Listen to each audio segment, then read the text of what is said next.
It's still good morning, Anambra, and at this time we'll be looking at a topical issue that affects Ndi Igbo. So we'll be speaking in Igbo, and we'll want you to contribute also in Igbo. Imeobi, Ohaneze, and Endorsements. Onya bụ isiokwu anyị ji bịa n'ụtụtụ a.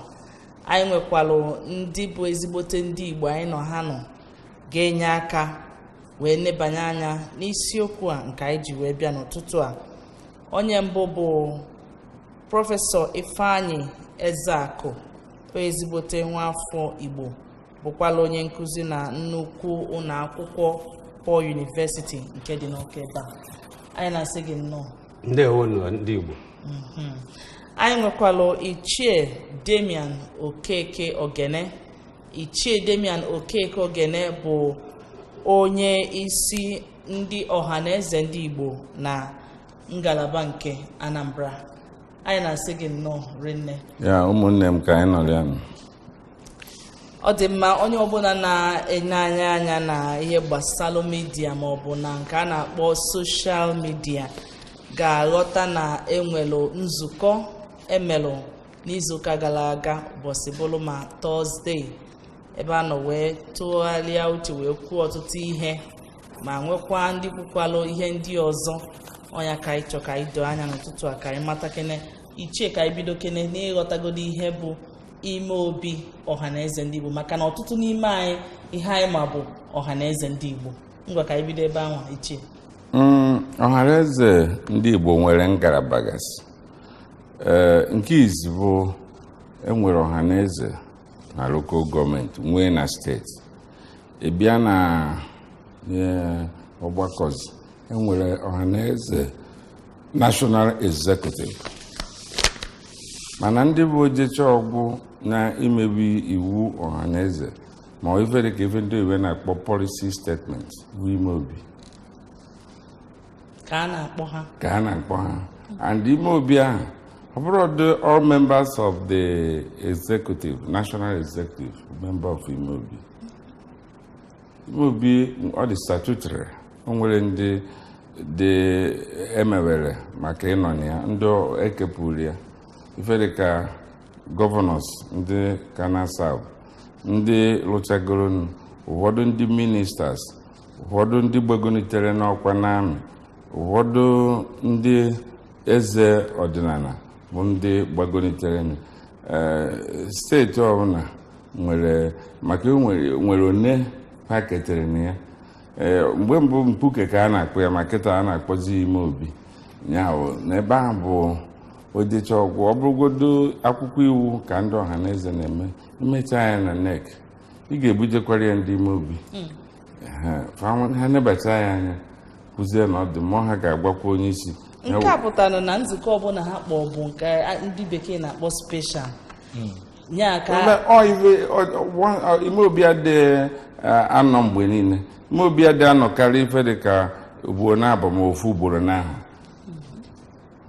Ọ bezikwe ma onwe ife dị ka nnukwu ife dapụta. Ọ dị mma, ọ bụ nnukwu ihe anwa dapụta ha ji wee kpọọ nzukọ a kpọrọ na Tọzdee gara aga. Ka anyị makenelụ ihe gbasara nzukọ anwa. Otu ha si kpọọ nzukọ darị n'usoro ha ji akpọ nzukọ, maka o nwere ihe mere eji wee kpọọ nzukọ ahụ. Bifo akpọọ nzukọ ahụ, e nwere kọmitii onye na-enedo onye isi ya bụ Prọfesọ Soludo. A na-akpọ Economic and Planning Committee of Southeast. NEC nọchara nzukọ, set up the committee kafaje n'anya mara ife na-eme gịnị and advise NEC. Ha nwaje nesi anya bịakwuo ihe ha kwu, NEC mechaa, and usoro ihe bụ n'ụdị ife a ikwucha ya NEC nebanye anya kpọọ Imeobi feso esam. So kọmitii Soludo emesigo ihe ha mere, wetere NEC wee mee nzukọ fụ na ha bụ finance wee kpọọ Imeobi nwee finance. When on Imeobi, whatever you think they said. All right, Professor, only stories that was making the round last week as regards to Ohaneze ndị Igbo endorsing a particular political party. Kamjukene Ohaneze ndị Igbo, is it a political arm? Can when the power he endorse any political party? Well, endorsing it may depend on the makings of Imeobi. But I believe that party or partisan activity must be a case of individual choice. We cannot muzzle anybody to vote for this person or the other person. It's a question of talking. We love this, we love that one. This is why we as a group would like to toe to this one. But I may decide not to toe to what the Imeobi has said. They have got the power to say this is what we want. But what of the elders? I mean the grassroots people. Farmer, ihe a na-ekwu. Ndị a na-asị ka eti ite etu, or ka vote in for. The grassroots what Imeobi wants the people, the Igbo people to have. Onye ọna nwere uche nke. Mana criticisms people na-enye bụ na ayili Igwe. Okita ka na ukwu na-akọwa about the function of Imeobi. Kita ka nghọtara ife ọ bụ. Mana inclusivism is very important there. Whether ma fabo the final say. Onwe ebe ya bụ mmadụ kwuru okwu ruo to a point. Ọ sị ka egekwa kene ntị. Kedu ife ndị ọzọ na-ekwu? Mana the committee set up, led by Professor Soludo and so on, they may have come up with something. And that thing for the betterment of Southeast. You know Southeast is a serious problem in this country. We are the only state, the only zone that has 5 states. Others with 6 and 1 7. I was reading through something and I looked at focusing the number of local government areas. Then these are the things one will contend with. Kedu ife anyị na-achọ?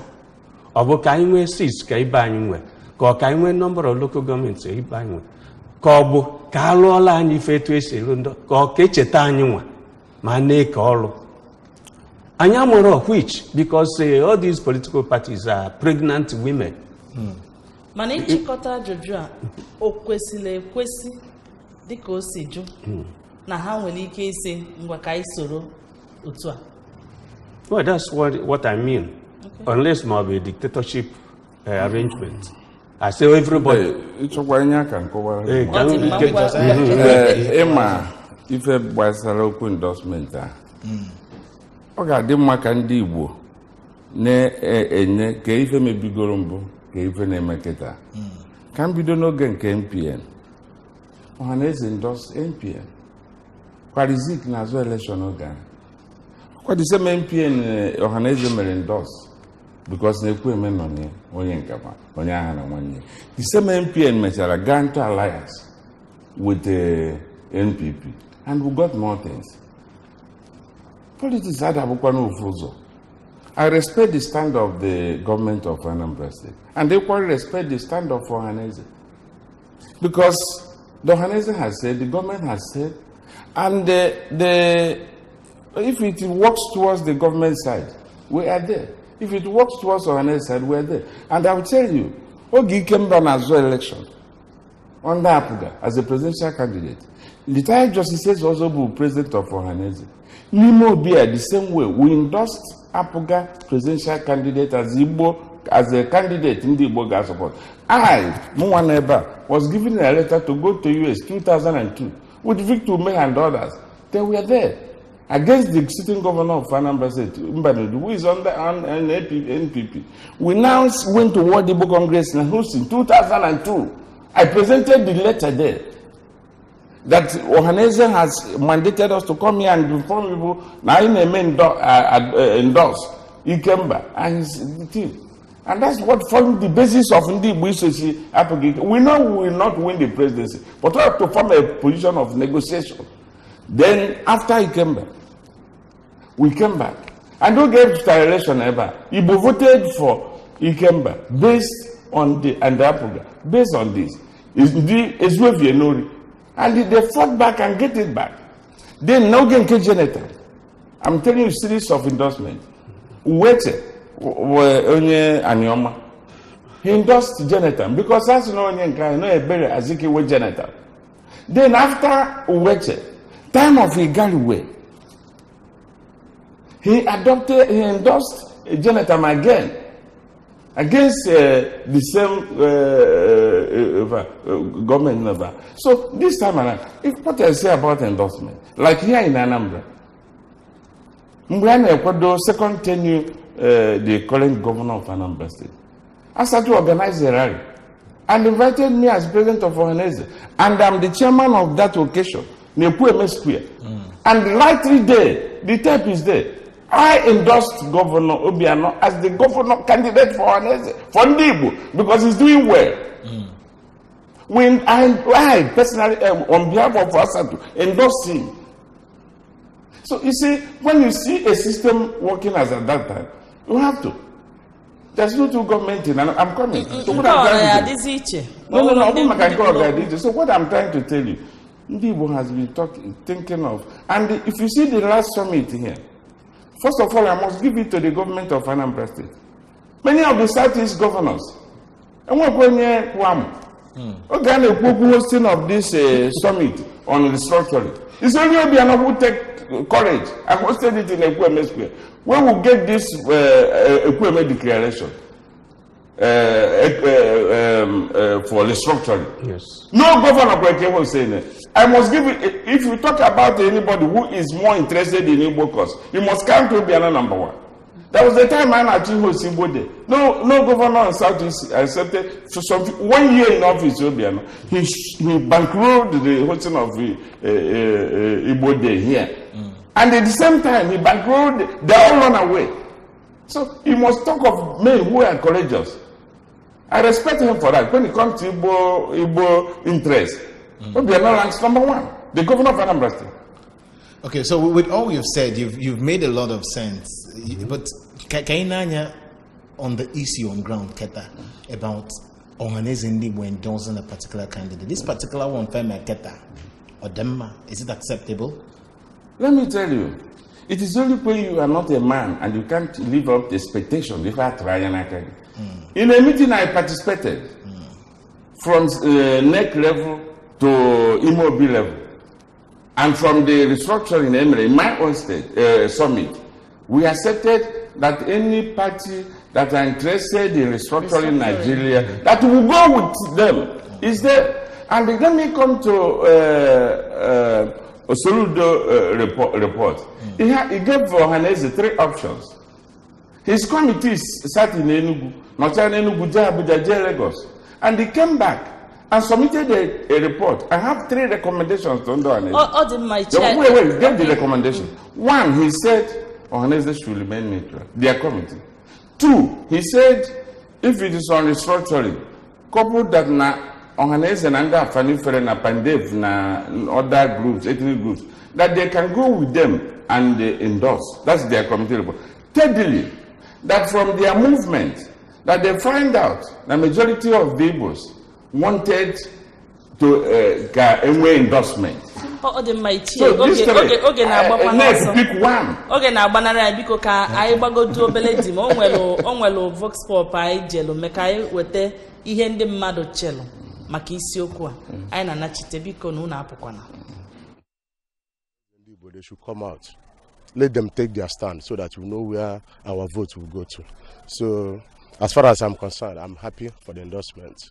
I don't endorsement how many Ohaneze how will we the writing how they suppose email because Tunisia afo obodo now onye ọbụla lara ụlọ onye ọbụla need ịlara ụlọ leru anya ni wee ma the writing na eme ọdụ mma bụ na ala na eze ndị Igbo ya wefute mana ọ onye a ewefutara ka esi ama na ọ ya emenwukwe datin because o nwere ndị ya ewefute je nọchite anya ni ọdụka ibe na-emeketa olu ọ na-achụsa akpa ya. I don't think it is too proper to endorse any particular party because you cannot keep our eggs in one basket. If we do that, it means we are keeping our eggs in one basket. If that party fails, we have all failed. It's better for every candidate to be in different parties. So if any party that succeeds carries us along. But if we endorse one party specifically for the Igbos or for the Ohaneze, it will not go well for us politically. Odimoka bụkwa ihe mmemme Good Morning Anambra nke taa bụ Monday. Anyị ji Igbo wee sụta ka ndị be anyị wee ghọtacha ihe a na-ekwu nke ọma. Otu o si gbatakwuru kịta anyị ga-ewelu reactions ndị Anambra State gọọmenti nwelu gbasalụ meeting ahụ eme na Enugu na Thursday gara aga. In compliance with the directive by the Anambra State Governor, Chief Wele Obiano, a delegation of the Anambra State government arrived at Nike Lake Hotel in Enugu early enough to participate in the meeting of Imeobi of Ohaneze and Igbo scheduled to start at 7 p.m. as agreed on by the chairman of the Southeast Governors Forum, Engineer Dave Omahi, and the President General of Ohaneze, Chief John Nia Modo.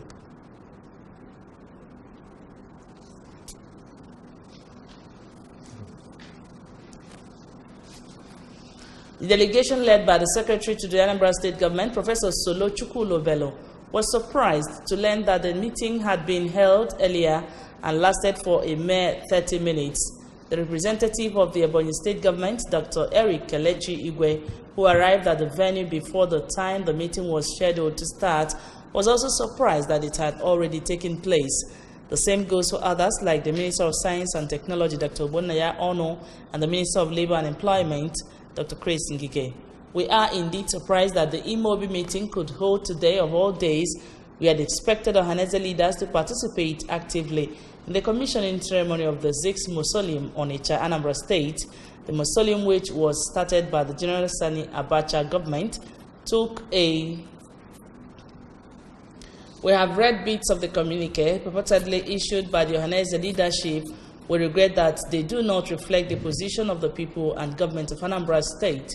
The position of the Anambra State government is that Ohaneze should remain a united organization umbrella for all Ndibo and should not take sides with any party. There are major leaders in all political parties, including the 3 major ones in Nigeria, namely APGA, APC, and PDP. It is deeply regrettable that the Ohaneze leadership has chosen to go down a divisive trajectory capable of setting back Igbo unity for several years. Signed, Professor Solo Chukwulobelo, Secretary to the Anambra State Government. Ngwa biko ihe ikpeazụ nwere ikwu gbasalo ihe anyị na-ekwu before anyị ana cheka ebido even na-ekwu bụ communication gap. This meeting was at a meeting according 10 a.m. Oluka next meeting on Tuesday. The President of Ohaneze Nyanwode Gwany na yana Minister for Labor Ngige Kpara. Na osi na na-emepe ife Muslim zik na nonsa. Biko na 10 am work. Na ọ ga-achọ ka move to 4 o'clock. On the neck, we unanimously move the meeting by 4. And they look well by 4. That's the official. They issue text messages changing the date, the time from 10 a.m. to 4. We look by 4, we're there. And until after 5, that's prominent Igbos. Somebody even from Anambra raised up his hand and said, I haven't done meeting on Imeobi open mainly elder men who are above 80s and others. So now how they just giants? Because he may look up for but what I'm just saying, it is overheady development, and I'm advising in the Anambra, we give an adokala now Ohaneze government is if I have politics, if the government has said this is their stand, well and good, respectful. Then if the Ohaneze has said, because like I rightly said, and we see Ohaneze here, even we could see a government here, but if I make it out, can equally make those our brothers, not at the federal government. If go in and no one work with no one if I did time. We need something from them. Let them improve on us.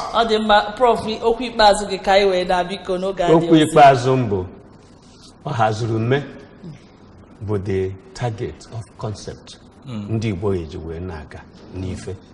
O wutere rinne na anụcha logo ndị Igbo gbasasịa. Kịta o kwesịrị ka ndị Igbo bụrụ hazuru mme. ekwucha m ife na-ekwu. Ọ dị mma biko nụ anyị enwe ezi oge ọtụtụ ndị na-akpọzi anyị kịta na fon ka ha tie ọnụ n'okwu biko taịm adị ọzọ biko na echi bụkwa ụbọchị ọzọ anyị wee na-ekene gị rinne Ichie Damian Okeke Ogene bụ onye isi Ohaneze ndị Igbo nke ngalaba Anambra. Daalụ rinne maka ịbịa sonyela anyị. Ụmụnne m obodo ga-adị na Anambra steeti. Ami ọ dịkwa mma anyị na-ekene gị rinne Prọfesọ Ifeanyị Ezeakụ. Daalụ rinne maka isonyela anyị. Ndị Igbo anyị biko nụ ka anyị jikọọ ọnụ na-aga n'iru etu anyị si aga. Ọ dị mma anyị na-ekene unu rinne. Afọ m bụkwa Nonye Nwokoye na-asị gị daalụ maka isonyela anyị na nke ụbọchị taa. Afọ m bụ Ebere Ugonna. Daalụ rinne.